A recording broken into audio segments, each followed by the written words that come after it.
Vamos entrando, pessoal. Hoje a live do nosso domingo de manhã, um dia que a gente tira para descansar, vai tratar sobre um tema muito relevante, que é justamente o trabalho. E o trabalho que tem sua importância, tem seu momento.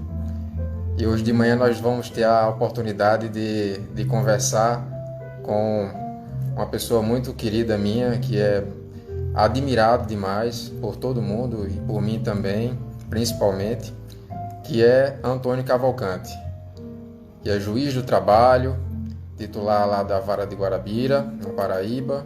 É uma pessoa que tem um conhecimento extremamente vasto, não só do campo de atuação dele no direito como magistrado, mas um conhecimento ímpar sobre a vida, sobre as demais áreas que envolvem o raciocínio filosófico, teologia. Então a gente vai poder hoje conversar com ele acerca de temas muito variados que cercam o trabalho e como a gente pode refletir de forma mais significativa a respeito do tema com uma pessoa de gabarito tão importante. É professor, inclusive, da Universidade Estadual da Paraíba e também é professor da Escola de Magistrados, né? Então ele também ensina novos juízes que estão começando a carreira. Então é um prazer para nós estarmos com todos vocês, pessoal, minha tia Rita, Marileuza, Alain, Laninha, pessoal entrando, Isabelle, Marleide. E aqui já estamos com a presença do nosso querido Antônio Cavalcante, meu tio querido, e vou chamá-lo para a gente começar a discutir sobre esse tema,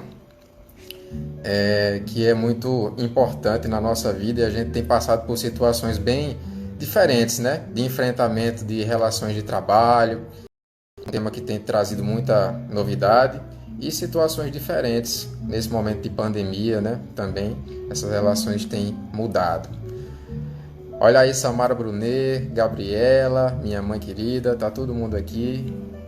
E eu vou colocar hoje, como tema da live, uma frase, um tema que é o direito à preguiça, que eu achei muito interessante, que é um tema que é discutido com muita propriedade pelo juiz Antônio Cavalcante. Muito interessante, que a gente, pelo título, já instiga bastante curiosidade, né? Muita curiosidade se nós temos aí direito a sentir preguiça. Como é que vocês têm passado essa quarentena? Como é que tem sido para vocês? Tem sido revelador? Tem sido um período de descanso? Tem sido estressante? Você já não está mais aguentando fazer essas medidas de isolamento? Como é que está para vocês? Vão comentando aí e aí vamos começar a nossa live. Vou mandar agora o convite para o doutor Antônio, para a gente conversar com quem sabe, né? Meu convite, vamos aguardar ela entrar aí. Bom dia para todo mundo. Como é que está aí a rotina de trabalho de vocês? Tá do mesmo jeito? Olá, bom dia, tio Tonho. Bom dia, doutor Técio Cavalcante, mas antes de ser o neurologista tão bom que você é meu sobrinho, então me permita chamar também de Técio Filho, né? Pronto. Porque como Eu estava filho fazendo do aqui meu irmão, o Técio pai, e eu fiquei muito feliz com o seu convite, muito honrado, muito contente de poder participar. Ave Maria, só tenho a agradecer essa oportunidade de a gente estar debatendo um pouquinho, trocando um pouquinho de experiências, né? Somos de áreas diferentes, apesar de eu ter tido a oportunidade de ter sido seu aluno aí no comecinho do curso de Direito da Universidade Estadual da Paraíba. E para mim, a Samara, que é minha esposa, até hoje fala assim, esses 6 meses de Direito que você fez valeu por muito curso de Direito. E muita gente... Valeu, você é excelente em tudo que faz.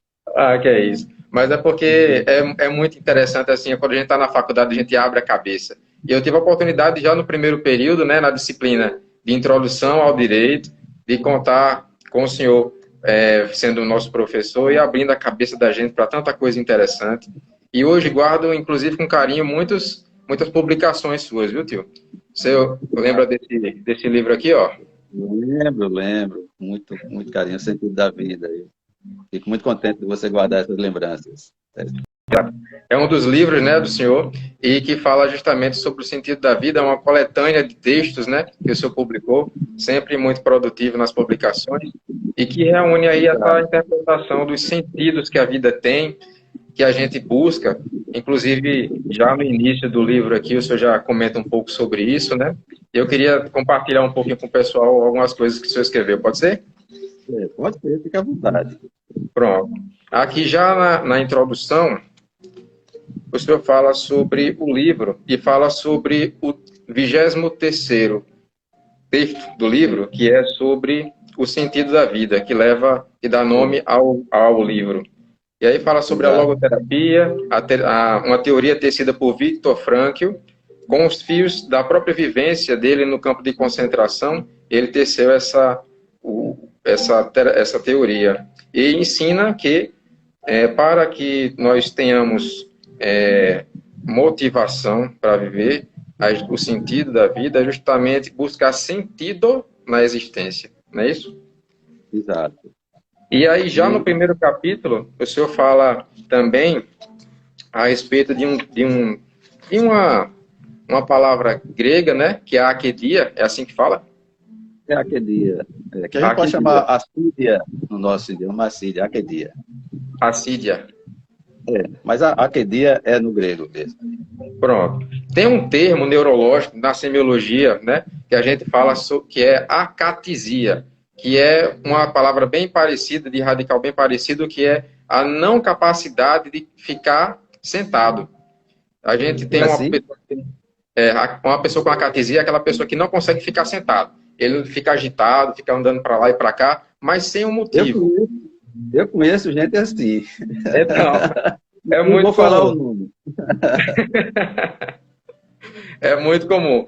E aí o termo akedia, então, vem como uma referência àquelas pessoas que não conseguem estar completamente, né, se entregar completamente ao momento que estão passando, que estão vivendo. Sempre estão pensando no próximo momento, no próximo momento, no próximo momento, e as pessoas acabam transferindo essa ideia de vivenciar o presente para o futuro, que é um passo importante e perigoso para o desenvolvimento de transtornos de ansiedade. Então, o senhor tem aí um repertório fantástico, assim, que embasa, inclusive, alguns conhecimentos da nossa prática clínica, né, cotidiana. E eu queria que o senhor começasse a falar para a gente, de uma forma mais ampla, né, qual o conceito do senhor como juiz, como magistrado do trabalho, acerca do trabalho. O que é o trabalho? Olha, a própria palavra trabalho, para quem sabe, ela vem de tripalho. E tripalho era um instrumento formado por 3 paus. Primeiro, podia ser um instrumento de tortura, como tivesse uma estaca no centro e outras estacas formando um X, que torturavam as pessoas na antiguidade. E esse tripalho também podia ser usado para bater trigo, para bater grãos.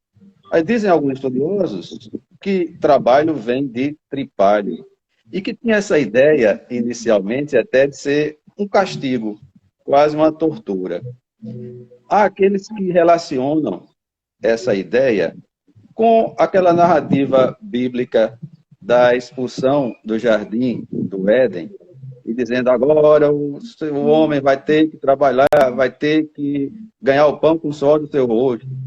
Só que alguns esquecem que antes dessa ideia de castigo, o trabalho é uma bênção. No próprio relato bíblico, nós temos que Deus cria Adão e Eva, cria o homem e a mulher, e coloca onde?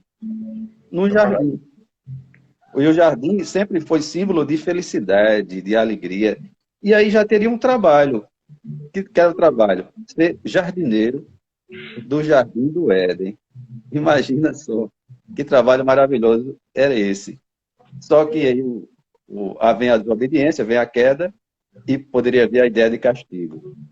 Só que durante algum tempo houve essa ideia mesmo de trabalho enquanto castigo, porque somente aquelas classes menos favorecidas que trabalhavam, pelo menos no trabalho mais pesado, no trabalho manual. Mas o trabalho, ele é, antes de tudo, uma forma de se transformar a natureza em cultura, transformar a natureza em benefício do ser humano. E eu diria, como disse o poeta Tiago de Mello, o trabalho não é um castigo, não é uma pena que nós pagamos por sermos humanos. O trabalho é uma forma de amar e ajudar o mundo a ser melhor. Ou seja, no seu trabalho como médico, como neurologista, no meu trabalho como professor, como juiz, no trabalho dessas pessoas que estão hoje lutando tanto nessa questão da pandemia da Covid-19, tantas pessoas anônimas estão trabalhando, ajudando o mundo a ser melhor. Isso é uma forma de amar. E quando eu falo trabalho, eu não falo somente do trabalho profissional, porque a gente é muito ligado, Tess Filho, ao trabalho profissional. É tão interessante que as pessoas identificam os outros pelo trabalho que fazem. Quando pergunta quem é o doutor Técio Filho, quem é ele? Não diz, ele é filho do Técio Pai, ele é filho da doutora Maísa. Dizem, ele é neurologista. Quem é Antônio Cavalcante? É filho de João e Neuza Novazer. Ele é juiz. Nós nos identificamos por aquilo que fazemos. E eu gosto também de valorizar o trabalho, não só aquele de quem ganha dinheiro. E aí me permita, né, até fazer uma homenagem à minha esposa e homenageando a ela, homenagear a todas as donas de casa. Ela, por opção, disse que a vocação dela é ser mãe e ser dona de casa. Não ganha dinheiro com isso, mas quanto trabalho que ela tem. Nesse período agora da quarentena, acho que a gente começa a valorizar mais o trabalho doméstico, o trabalho feito em casa. Quanto trabalho que tem, até que se valorize mais isso. Então, trabalho não somente como trabalho profissional, mas como todo tipo de trabalho. Esse trabalho de cuidar das pessoas, esse trabalho tão bonito dos médicos, dos enfermeiros, dos profissionais da saúde. A todos eles, eu quero fazer essa minha homenagem nessa semana do trabalhador, na semana do Dia do Trabalho, e que comemoramos agora no 1º de maio. E que iniciou-se lá nos Estados Unidos, em Chicago, em 1886, numa luta que as pessoas tinham para fixar uma jornada de trabalho menor. Que quando veio a Revolução Industrial, as pessoas trabalhavam até 14, 17 horas por dia. Era uma coisa terrível. Terrível, terrível mesmo. E as primeiras lutas foram para fazer com que essa jornada fosse no máximo 8 horas por dia. E aí vem a questão da medicina, que é a sua área, de dizer, olha, a ciência dizia, para que a gente viva bem, vamos dividir o dia em 3 partes. O 3-8. O dia tem 24 horas, como é que a gente divide em 3 partes? 8 horas para dormir. Tem que dormir. Eu acho que não consigo dormir 8 horas. Mas é 8 horas para dormir. 8 para trabalhar, e eu digo, e 8 para viver. A gente precisa de cuidar da pele, né, doutora Samara, que nos dizia cuidar do cabelo, cuidar da higiene, a gente precisa namorar, ler um livro, aproveitar a vida. A vida existe fora também do trabalho. Trabalhar é importantíssimo, mas é preciso ter tempo para isso. Daí a luta dos trabalhadores foi por essa fixação da jornada de trabalho, no máximo em 8 horas. Até para evitar aquilo que diz um personagem que eu gosto muito, o Jaiminho do Chaves, o carteiro, ele é de Tangamandapio, que é uma cidade do México. Viu? Se alguém estiver nos escutando lá, minha homenagem a Jaiminho, o carteiro, que as pessoas, ele ia levar a correspondência para a dona Florinda e mandava ela mesmo procurar as cartas lá na correspondência. Alguém perguntava para quê? É para evitar a fadiga. Além da verdade, a fadiga é um mal muito grande. A maioria dos acidentes de trabalho acontecem quando a pessoa está exausta. Eu penso mais uma vez nos profissionais de saúde numa época como essa. Como é você trabalhar com a atenção que está trabalhando agora? Com medo. O medo é algo humano, algo comum. E submetido a essas jornadas grandes, se a pessoa não tiver um tempo mínimo para o repouso, para o divertimento, para alguma alegria, o ser humano não aguenta. Não aguenta. Até as pessoas que estão doentes precisam desse tempo, né, que a gente chama o direito ao lazer, direito à preguiça, direito ao ócio, para poder se curar da doença. Quantos hospitais que têm uma brinquedoterapia para as crianças? Ludoterapia. Exato, a brinquedoterapia vai ter um lugar dos brinquedos. Uma brinquedoteca, desculpe. Isso. Brinquedoterapia seria usar a brincadeira para a terapia, mas tem uma brinquedoteca. E as pessoas, brincando, aquelas crianças podem se curar muito mais rapidamente. Aquela experiência dos médicos, como os médicos da alegria, né? Doutores da alegria. Doutores da alegria. Pois é. Então, as pessoas precisam de tudo isso. Nós somente trabalhar é importantíssimo, faz parte da nossa vida. O problema é o exagero, aquelas pessoas que exageram de tanto trabalhar. E existe até um termo japonês, você deve conhecer. É o karoshi. Não é. Como é o nome? Karoshi. O que quer dizer isso? A pessoa que morre de tanto trabalhar. Cuidado. Trabalhar é bom, né? Mas exageradamente, tudo na vida, o exagero pode levar até a morte. Existe essa expressão no Japão da questão do karoshi. E é daí de onde veio aquilo que você falou inicialmente, a minha ideia lá de escrever aquele artigo, já faz 20 anos, viu? Faz 20 anos, do direito à preguiça. Falo sobre ele logo, se alguma coisa, você fica à vontade. Joia. Você vê como, eu lembro, o senhor postou inclusive um vídeo sobre isso, a dificuldade de encontrar substratos para pesquisa, para elaborar esse texto, essa pesquisa relacionada à preguiça, né? O direito à preguiça. Mas o senhor falou também um aspecto muito interessante da preguiça, em termos inclusive antropológicos, como uma defesa, como um mecanismo de defesa ao explorador, ao colonizador, ao dominador. Como é que é esse mecanismo de defesa da preguiça?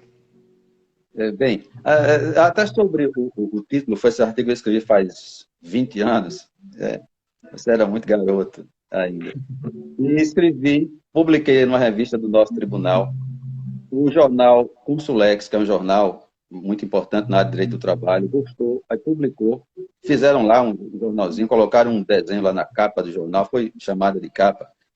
E, bem da verdade, o artigo era um tanto despretensioso e o título foi uma homenagem, retirado de Paul Lafargue, que foi genro de Marx, casado com uma filha de Marx, Laura. E ele escreveu um manifesto na época, dizendo: o estranho loucura está dominando os trabalhadores, ao invés de lutarem pela questão do lazer, que chamava de preguiça, né? Estão lutando para trabalhar de forma exagerada. Algumas coisas eu não concordo lá com o manifesto do Lafargue, quando ele até disse que Jesus, no Sermão da Montanha, pregou a preguiça. Jesus não pregou a preguiça. Quando diz: olhai os lírios do campo, olhai os pássaros, eles não trabalham. Não era pregando a preguiça. Era para nós colocarmos em primeiro lugar as coisas de Deus. E não o trabalho. E aí é onde talvez houve uma distorção até da nossa religião, quando exagerou o culto ao trabalho e não valorizou o descanso. O próprio Deus deu o exemplo de descansar no sétimo dia, e Deus não se cansa, Deus não precisava da questão do descanso. Mas aí eu retirei esse título, o direito à preguiça, e desde lá até hoje continuo lendo, pesquisando, escrevendo alguns artigos nessa área. E quando você falou sobre essa questão de uma defesa, eu cito Josué de Castro, médico de Pernambuco, pouco lido, viu? Merece ser mais lido, Josué de Castro. E a sua Geografia da Fome. Quando ele disse que aquela pretensa preguiça de alguns brasileiros era muito mais uma defesa do próprio organismo, por causa da fome, por causa de alguns problemas que tinham de saúde e que foram incompreendidos. O português chegou aqui, chamou o índio de preguiçoso. Olha, botar o índio, que já tinha uma forma de trabalhar que não era para acumular riquezas, botar para trabalhar como escravo, para enriquecer o colonizador, isso não era preguiça, isso era juízo. que o índio tinha. Aí depois vamos escravizar o negro, chamar o negro de preguiçoso. Muitas vezes nós temos essa mania de achar, não, brasileiro é preguiçoso. Não é bem assim. Deve-se pensar muito sobre essas coisas. A preguiça, é claro que ela existe. E pode ser, e é até um pecado. Pecado, né? Mas nesse sentido, a preguiça como uma defesa do organismo, e como até uma defesa contra essa ideologia da loucura do trabalho. Tem estudos sobre a loucura do trabalho, viu? Trabalhos que enlouquecem. Eu imagino aquela pessoa que fica o tempo todo lá no telemarketing, repetindo aquele mesmo texto, ouvindo, até desaforo de quem está do outro lado. Precisa depois de ter cuidado para não ficar pirado. Então, o trabalho é necessário você trabalhar, mas ter os cuidados na área do trabalho. E aí eu lembro seu pai, o Técio Pai, né, que lida com a medicina do trabalho, vê os cuidados que... Porque o trabalho que é muito bom, mas pode deixar marcas no corpo da gente. Né? Eu diria até deixar feridas no corpo da gente. E na alma também.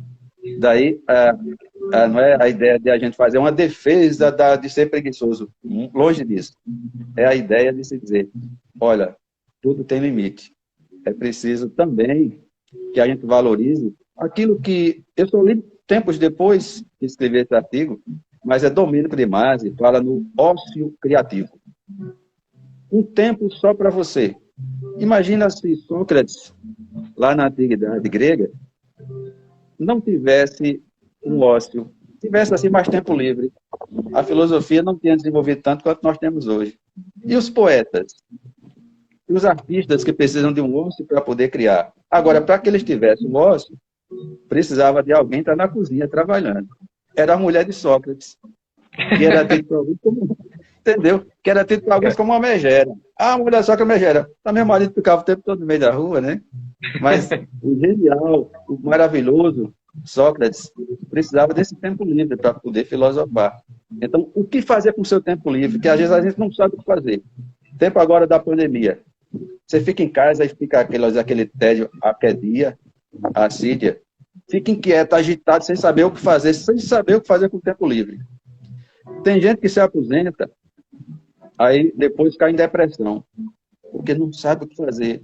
Tem um montão de livro para ler, não consegue ler um livro, não consegue assistir aqueles filmes que gostaria de assistir, porque não foi educado para esse ócio criativo. Então, é nesse sentido a defesa, não é a defesa de ser preguiçoso, não. Eu até digo que às vezes eu faça o que eu digo, não faça o que eu faço.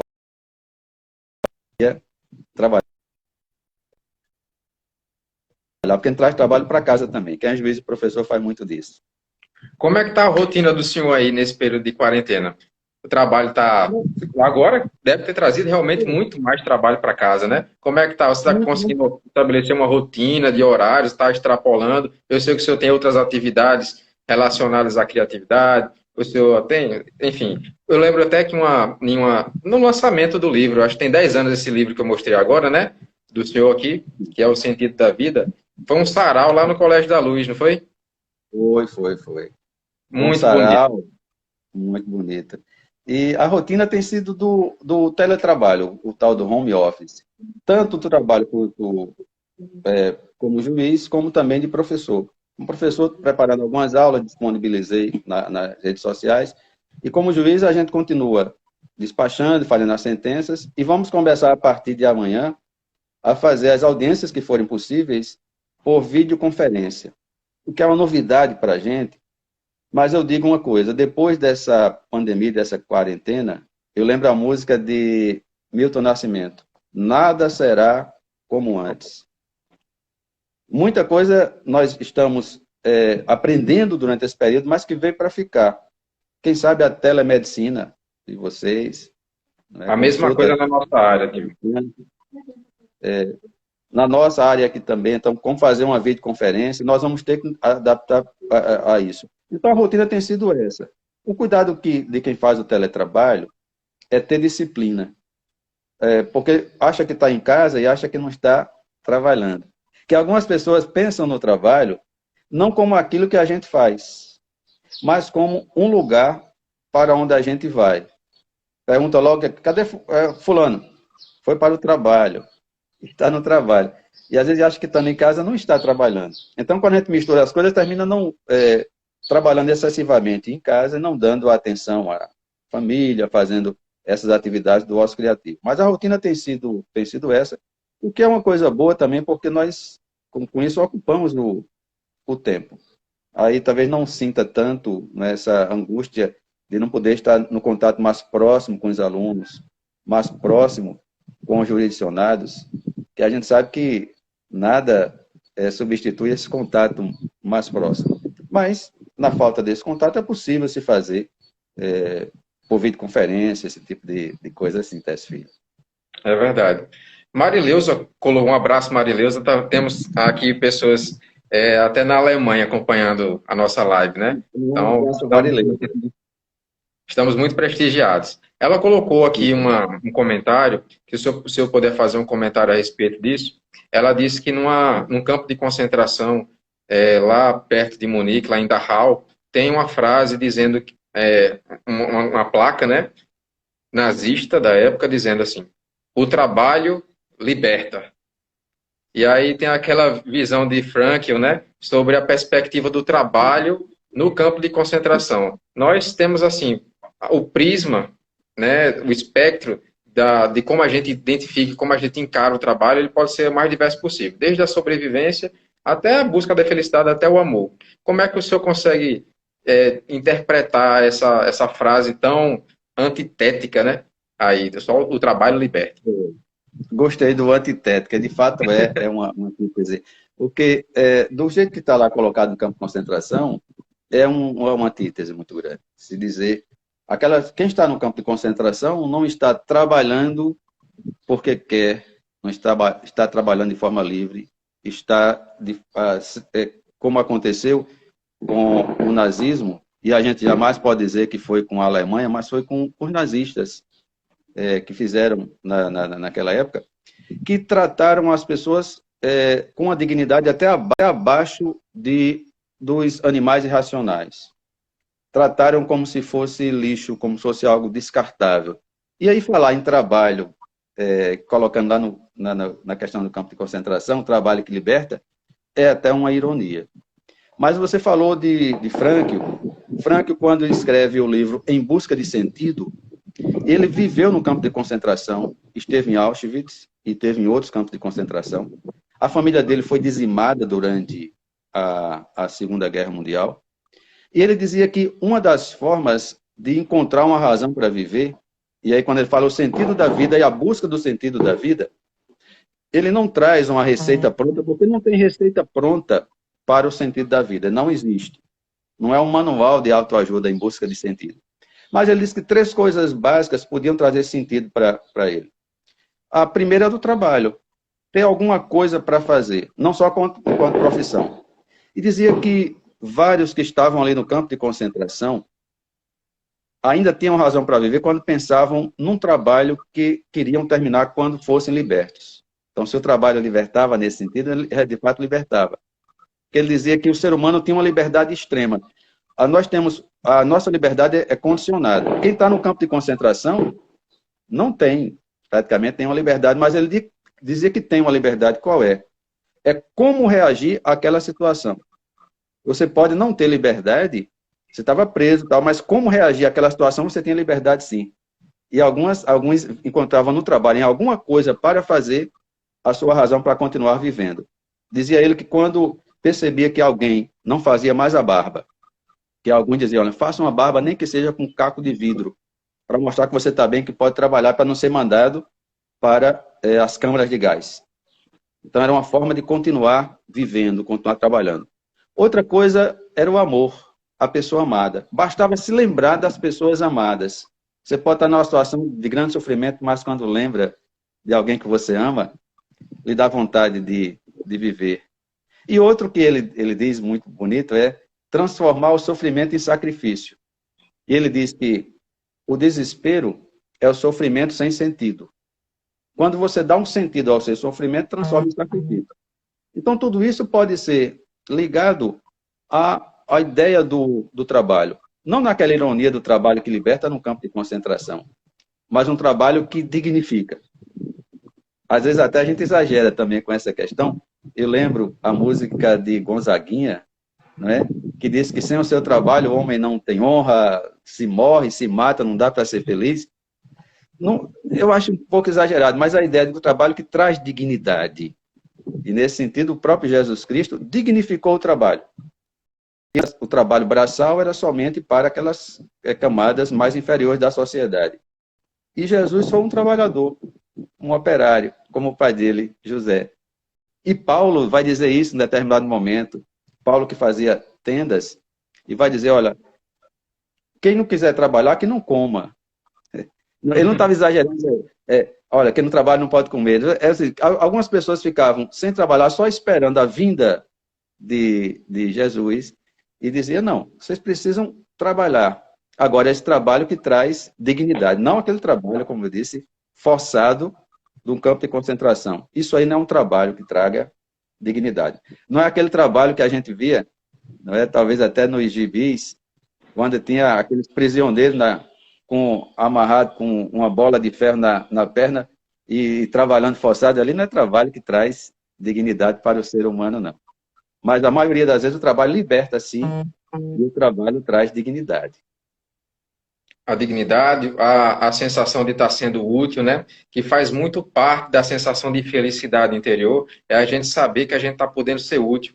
E no início da fala do senhor, o senhor falou muito a respeito do amor, da doação, da perspectiva social também do trabalho e de como a gente se sente completo na tentativa e no acerto de conseguir ser útil através dos nossos dons, nossas capacidades inerentes ou mesmo adquiridas, de sermos produtivos e, com o nosso trabalho, sermos úteis aos demais terráqueos. Não é assim?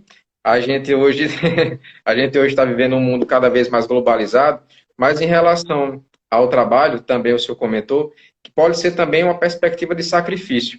Eu lembro existe um termo trabalho também para aqueles 12 trabalhos de Hércules, aqueles 12 trabalhos de Hércules, que ele teve que passar como uma provação, criando uma relação de trabalho com o seu fim, e não com o seu meio, né? Seria uma situação de trabalho, a gente relacionar o momento que se está trabalhando com um sacrifício, uma situação penosa, mirando apenas o final.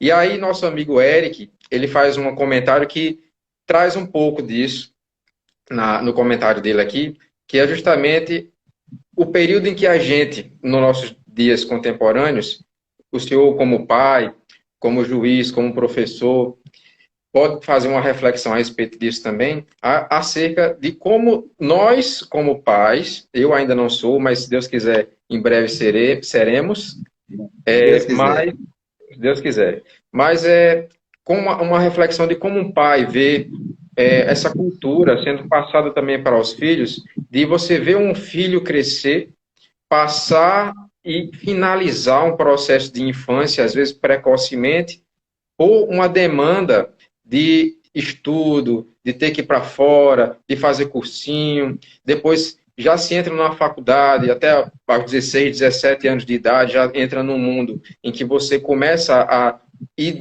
criar sua identidade profissional e às vezes esta é confundida com a identidade da própria pessoa, né? E aí você é lançado no mercado de trabalho, nesse meio conturbado que a gente vive hoje no Brasil de dificuldade de emprego, e muitas vezes não consegue uma vaga para trabalhar. E aí, quando você forma a sua identidade baseado naquele seu diploma que você recebeu do ensino superior, e você não consegue o trabalho naquela área, sobretudo você está desempregado por uma situação conjuntural, né, boa parte das vezes, você começa a perder um pouco da identidade e a frustração vem.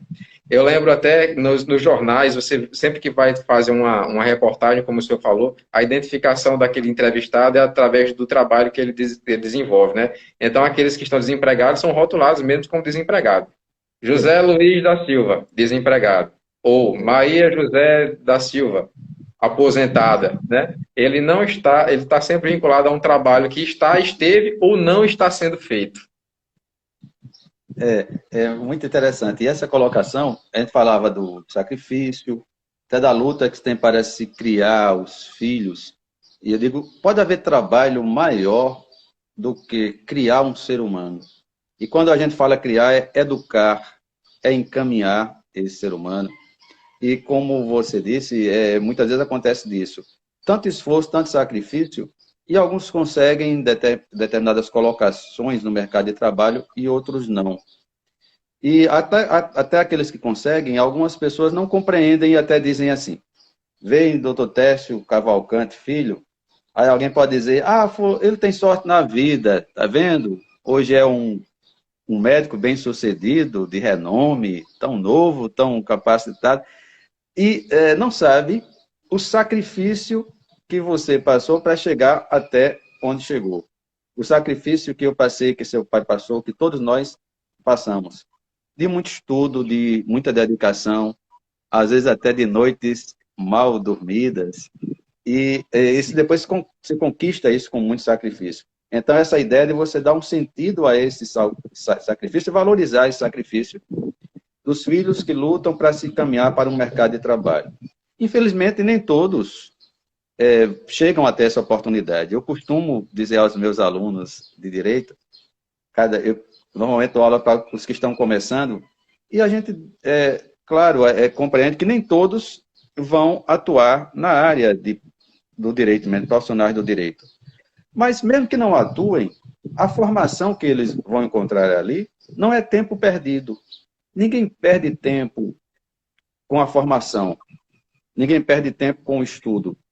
Você está investindo em você mesmo, está melhorando você enquanto pessoa, enquanto cidadão, enquanto pessoa que pode atuar melhor como pai, como mãe, às vezes até em outras profissões que não sejam aquelas específicas da sua área. Você disse que fez 6 meses do curso de Direito. Não foi tempo perdido. Alguma coisa ficou para você. Então, a gente deve pensar nisso também. E penso, diferenciar, e aí eu lembro novamente Victor Frankl, diferenciar felicidade de sucesso. Às vezes diz, fulano é bem sucedido. Porque ganhou muito dinheiro. Conta a história hoje, assim, de que era pobre e ficou rico. É muito bom contar. Ficou rico, contar a história de quando era pobre, né? Que comia ovo cru, como lá no filme dos Filhos de Francisco. Aí é bonito dizer. Mas a gente não quer contar a história de quem era rico e ficou pobre. Mas a gente também não deve confundir felicidade com sucesso. Não é também de maneira hipócrita, demagógica, dizer dinheiro não traz felicidade. Não é bem assim. Mas a ideia de dizer tantas pessoas que têm dinheiro, bem-sucedidas, mas não são felizes. E aí Frank vai colocar isso, às vezes porque não tem um sentido para a sua vida, um sentido para existir. Então não deve também, e Victor Frankl vai dizer isso, procurar o sucesso como uma ideia fixa, aquela fixação, dizer, olha, só vou ser feliz se eu conseguir comprar aquela coisa que eu tanto sonhei, comprar aquele carro que eu tanto sonhei, colocando a felicidade no carro que ele não tem. Às vezes fica até invejando o destino alheio e perde tempo com isso. E eu lembro o Sêneca, o filósofo Sêneca. Sêneca, ele citava Hipócrates, né? O pai da medicina, e vai dizer como é: a vida é breve, a vida é curta e a arte é longa. Mas Sêneca dizia, depende do que você faz com sua vida.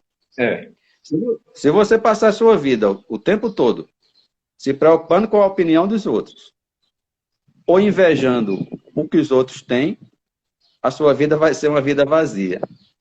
Então, faça alguma coisa. Pense que é possível, dentro das nossas limitações, até do sofrimento, até mesmo das decepções. A vida da gente também é a nossa história, a história das decepções, das frustrações, dos fracassos. O fracasso também ensina muito a gente. Ninguém pode achar que a felicidade da vida vai ser somente de conquista, de coisas boas. Isso, na própria visão cristã, o Jesus Cristo nunca chegou para dizer seus problemas se acabaram. Agora você não vai ter mais problema. Não é assim. Acho que foi mais o contrário, né? Vai ter sofrimento, pega a tua cruz, vai ter tribulação, agora eu vou estar contigo. A situação aí é diferente. Então, essas colocações, que foram feitas são muito importantes para a gente perceber o sacrifício de se criar um filho, de se desejar que ele se coloque no mercado do trabalho, que eu também passo por isso, eu estou passando por isso. E me preocupa, eu acho até que às vezes a gente exagera quando se preocupa demais com relação a isso. E aí eu lembro a pregação do Sermão da Montanha, que o Lafargue, eu acho que aí ele teve uma interpretação não muito correta, não era pregação da preguiça, mas era Jesus Cristo dizer, olha, não se preocupa demais com o dia de amanhã. Você não sabe o que é que vai acontecer amanhã. E às vezes a gente se preocupa demais, aí nem vive o presente e fica preocupado, fica ansioso com o que vai acontecer amanhã. Olha, eu faço o máximo possível para dar a educação para meus filhos, dar o melhor que posso para eles. O restante entrega a Deus. Eles também são filhos de Deus. A gente faz, mas entrega o filho para o mundo, porque senão a gente vai ficar o tempo todo preocupado. E se não conseguir aquela vaga, se não conseguir aquele emprego?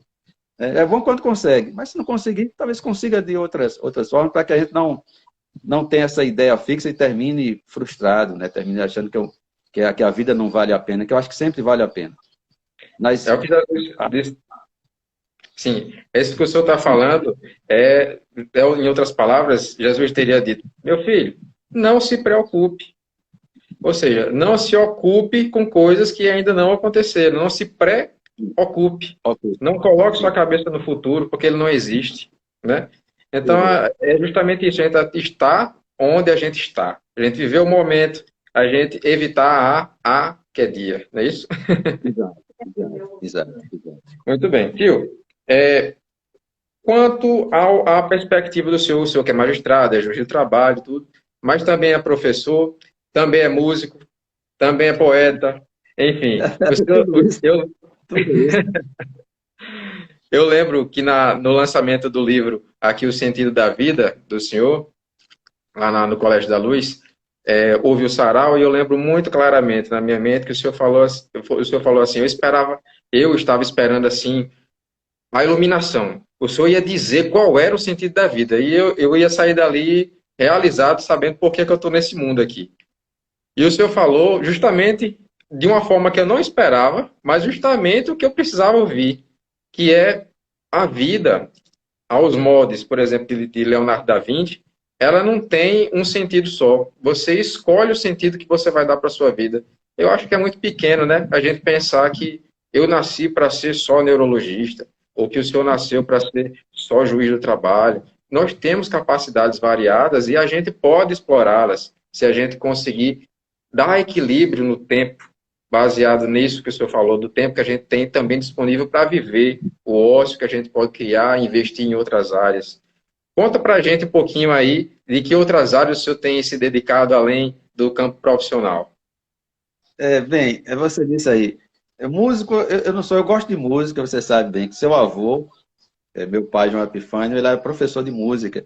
Nós na família tivemos bons músicos, como o meu tio, Zé Pereira, que era um grande instrumentista, e eu sempre fui apaixonado pela música. E até tocamos, na época chamava conjunto, hoje chama banda, né?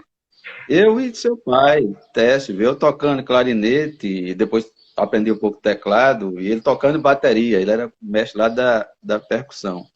Mas eu digo, eu gosto, né? Eu até posto algumas coisas que toco, mas eu digo, eu sou aquele que gosta de música sem ser instrumentista. Então, toco clarinete, toco saxofone, mas não sou nem clarinetista, nem saxofonista. Mas a pessoa precisa ser dançarino para poder dançar? Penso que não. Eu escrevi alguns livros, mas não sou escritor. Então, estudei teologia, fiz bacharelado em teologia, mas não sou teólogo. Foi alguém que estudou teologia. E penso que a nossa vida ela deve ter essa dimensão, e pode ter essa dimensão de várias atividades, ser multifacetada. Você se identifica como um médico, mas você não é somente um médico, né? Você é esposo, você é alguém que pode gostar de tocar um instrumento, sem ser o instrumentista, e fazer algumas coisas que você gosta de fazer naquele tempo que é somente seu, nas suas horas livres, nas suas horas vagas. Aquilo que realiza você. Como o Rubem Alves dizia, a gente vive num momento tão conturbado, uma vida, às vezes, tão louca, tão desenfreada de trabalho, de corre-corre, a gente começa a correr, depois não sabe nem para que a gente está correndo tanto. E ele dizia que era preciso criar um jardim interior, colocar naquele jardim interior as flores, as coisas que você gosta. E aí, aquilo ajuda você a viver. Então, nesse jardim interior, eu coloco a música, e aí me dedico. Quantas vezes estou cansado, estou preocupado com as decisões que vou fazer, mas aí esqueço de tudo, quando pego lá meu instrumento e toco alguma música, e lembro do meu pai, e tudo aquilo ali faz... eu estou vivendo, faz parte da minha vida. Ou quando começo a escrever para publicar, alguém pode ler, pode não ler. Faz tempo que eu já compartilho nas redes sociais, não é de hoje. Eu tenho um blog que faz mais de 10 anos, está lá. Alguém lá do outro lado do mundo lê, ótimo. Se não lê, compartilhei. Me faz Qual é o bem. blog? Direito, mito e metáfora, né? Mitos e metáforas, eu faço propaganda dele. E agora entrei na história agora do YouTube. Não, ó, veja bem, mais uma que eu sou também, né? Eu tenho lá o canal no YouTube, mas não vou dizer que sou youtuber. Olha, Hoje a gente diz assim, porque está no YouTube, então você é youtuber. Não, está lá, disponibilizado, de coisas que eu já fazia há muito tempo, há 20, 30 anos atrás, né? E já tinha material para isso, eu digo, vou compartilhar. Hoje em dia, e eu sempre lembro uma poesia de Antônio Cícero. Antônio Cícero é irmão da cantora Marina. Marina Lima, né? Marina Lima, cantora. E ele é da Academia Brasileira de Letras, o grande Antônio Cícero. E tem um poema dele chamado Guardar, que fala sobre a poesia. Eu sempre gosto de recitar, de compartilhar esse poema. Que ele vai dizer que guardar uma coisa não é trancar uma coisa dentro de um cofre, não. Porque quando você tranca uma coisa dentro de um cofre, você esconde a coisa. Não está guardando. Ele vai dizer, para guardar, é preciso você compartilhar. Porque você, quando recita uma poesia, por exemplo, as pessoas guardam aquilo na memória, guardam no coração. Isso é verdadeiramente guardar.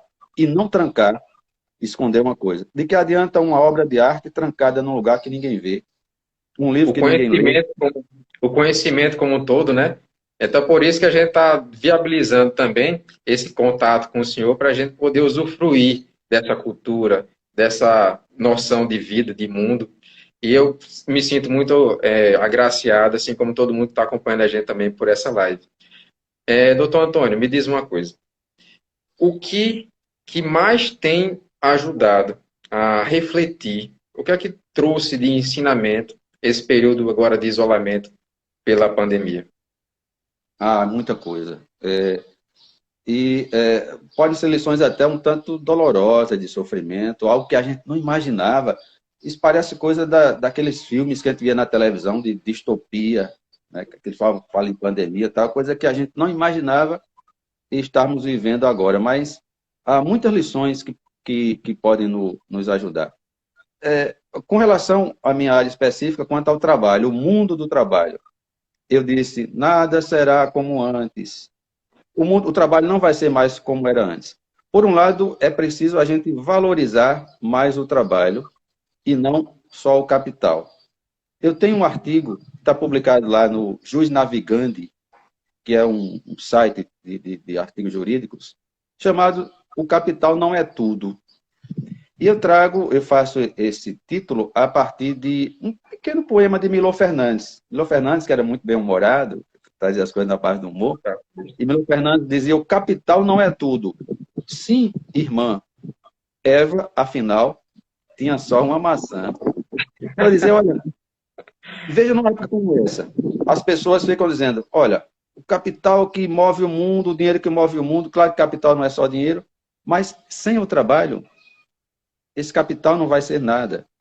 As pessoas precisam de trabalhadores. E quando falo trabalhador, não é somente naquele molde antigo de empregado formal. Hoje nós temos várias formas de trabalho.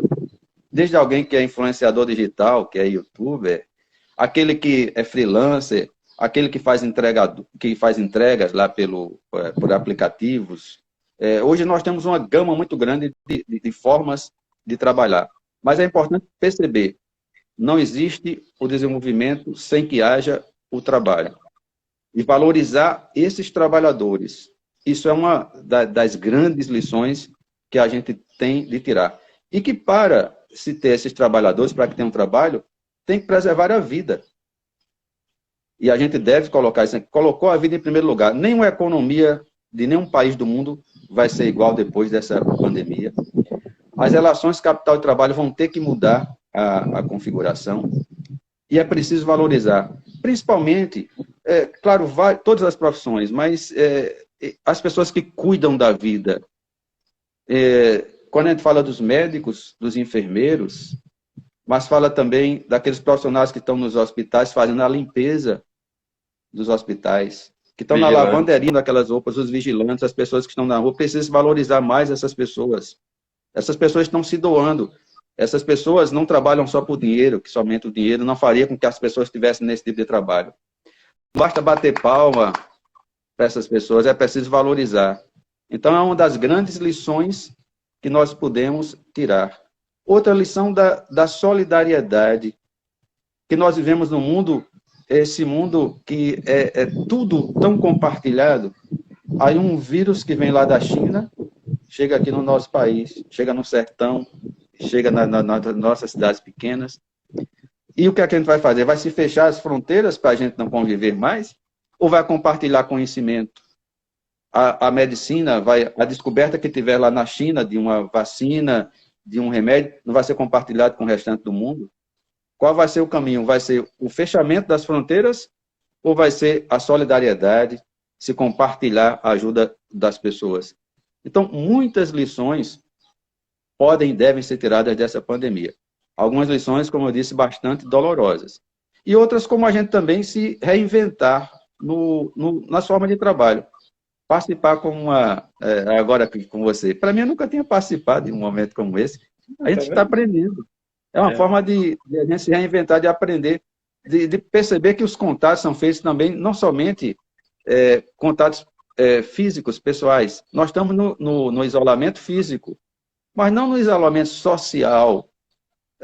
Porque você não pode mandar para as pessoas que você ama beijos e abraços virtuais, ligar mais para essas pessoas, ter um contato, ter um cuidado com essas pessoas, e nesse momento, uma prova de carinho e de amor é ficar afastado. É dizer, fique em casa, quem pode ficar em casa. Então, são muitas, muitas lições. Penso que ainda nós vamos ter muito que aprender. Nós estamos apenas começando a aprender com essas lições duras da pandemia. Na nossa área de direito do trabalho, e até na atuação como juiz do trabalho, nós vamos ter também que nos adaptar a muitas modificações. A própria legislação tem se flexibilizado, tem se moldado a essas novas realidades. Como professor também, a mesma coisa. Mas, antes de tudo, colocar a vida, a saúde e valorizar o trabalho dessas pessoas que cuidam da vida. Para mim, essa é a maior de todas as lições. Muito bem. Então, já estamos nos aproximando aí do final da live. Tá vendo? Para mim, passou voando. Voando. Para mim E também. aí, eu quero agradecer demais. E eu queria que, rapidamente, em um minuto, mais ou menos, o senhor fizesse uma reflexão a respeito de como é que está. Porque nós temos, muitas vezes, nós que não somos profissionais da área, a ideia de que o direito é algo muito estático, que já demora gerações para ter uma evolução no direito.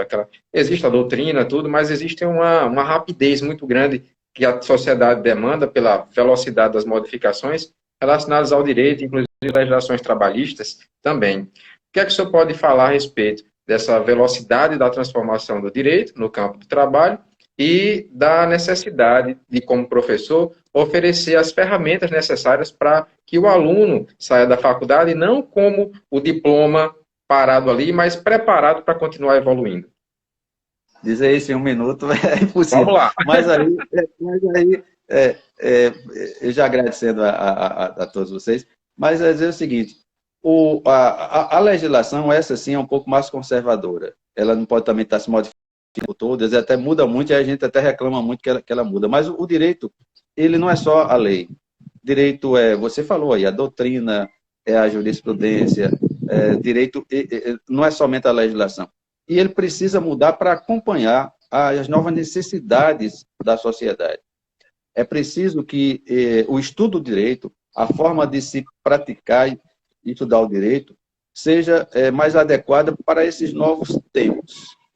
E até mesmo uma situação dessa, trágica como é da pandemia, pode nos dar lições de agora como a gente tentar trabalhar esse novo direito. Não há fórmulas prontas, assim como não há receita pronta para a felicidade, que Frank não dá essa receita.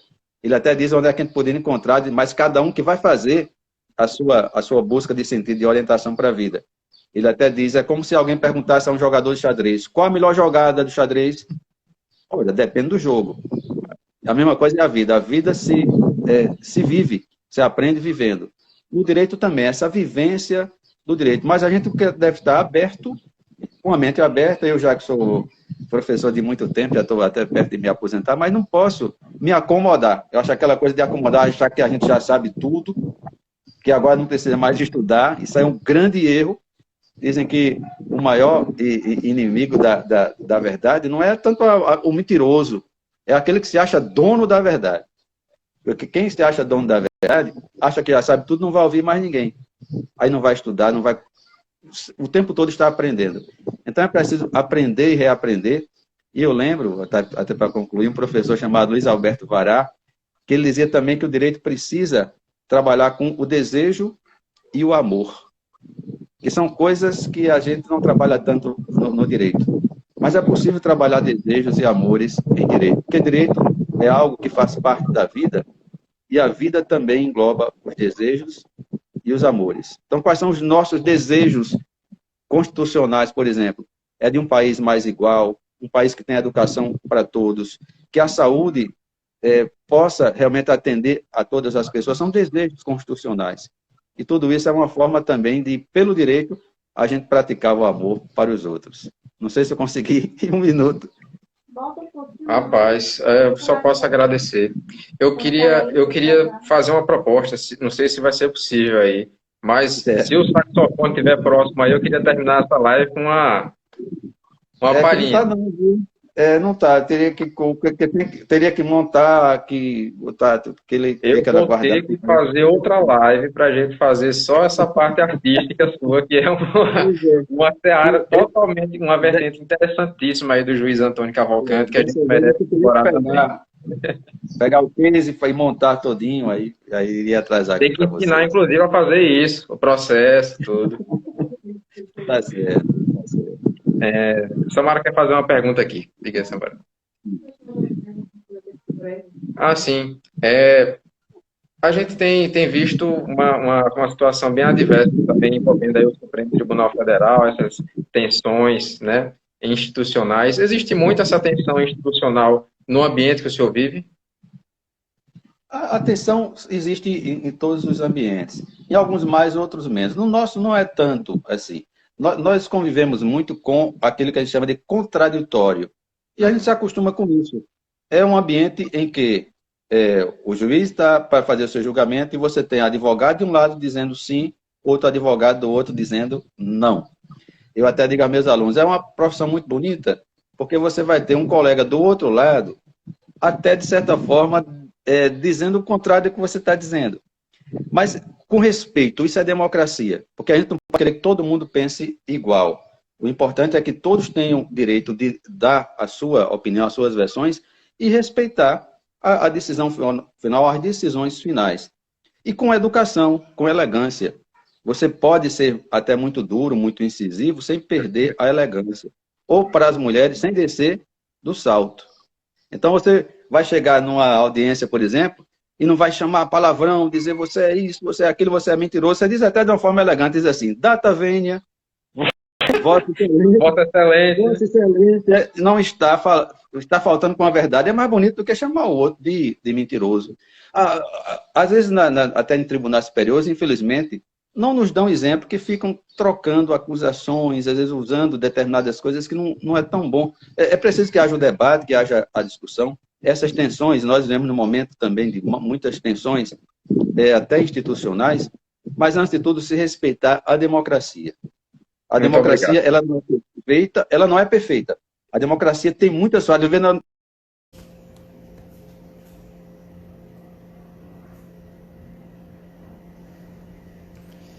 Pessoal, a live aí terminou com o Dr. Juiz Antônio Cavalcante.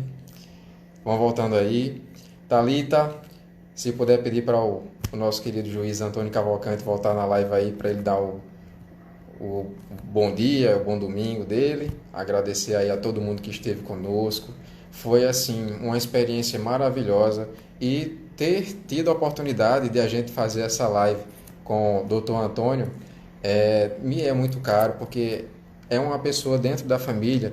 Graças a Deus eu tenho na família pessoas a quem me espelho demais dentro de casa mesmo, né? Meu pai, minha mãe, meus tios.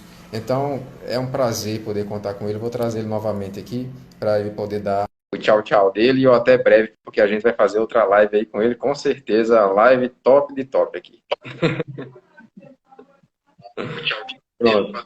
Terminou o nosso tempo da live anterior, mas nós temos ainda, podemos ficar falando aqui 12 horas, mas né, precisamos respeitar o domingo para a gente continuar também vivendo, né? Isso apesar de que também, assim, essa live me trouxe uma luz, uma clareza de muitas questões que a gente tem vivido e graças às reflexões aqui do Antônio Cavalcante. Muito obrigado, tio. Deixo aí com o senhor à vontade para fazer suas considerações finais e os agradecimentos. Técio Filho, não vou abusar da paciência de vocês, mas agradecer muito. Não é apenas da boca para fora, né? Palavra vazia. Eu sempre lembro aquela colocação também do texto sagrado, que diz que a boca fala daquilo que o coração está cheio. Então, quando eu digo que foi um momento de muita alegria, de enriquecimento para mim, porque participar de um momento como esse, a gente aprende também.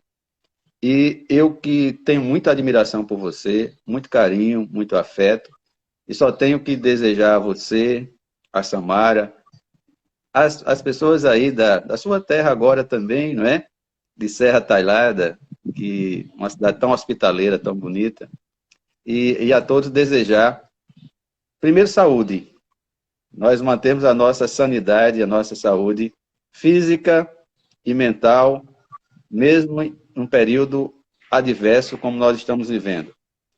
E pensar que vai passar. Tudo na vida passa e vai passar. E depende de como a gente se comportar diante dessa situação, que isso passe de forma mais agradável ou menos agradável. É como uma live como essa. Para mim, passou muito rápido. A gente tem aquela questão do tempo cronológico e tempo psicológico. Se você passa algumas horas à noite sem dormir numa festa e passa aquele mesmo tempo sem dormir com uma pessoa doente que você cuida, o tempo cronológico é o mesmo, mas o tempo psicológico não é. Então, nesse momento da pandemia, dependendo de como você se portar, tentar de alguma forma ter seus momentos de lazer, seus momentos de descontração, não é brincar com a pandemia, não é nada disso, que é algo muito sério, não é preciso levar a sério essa situação. Mas até momentos seus pessoais dentro desse momento de descontração para manter a nossa saúde. Então, desejo a todos muita saúde, muita paz, que tudo isso passe o mais rápido possível e que a gente possa se encontrar e se abraçar e se beijar, né? E viver esses momentos que são os momentos que fazem parte da vida da gente. Então, obrigado, Técio Filho, e obrigado a todos. Um bom domingo para todo mundo.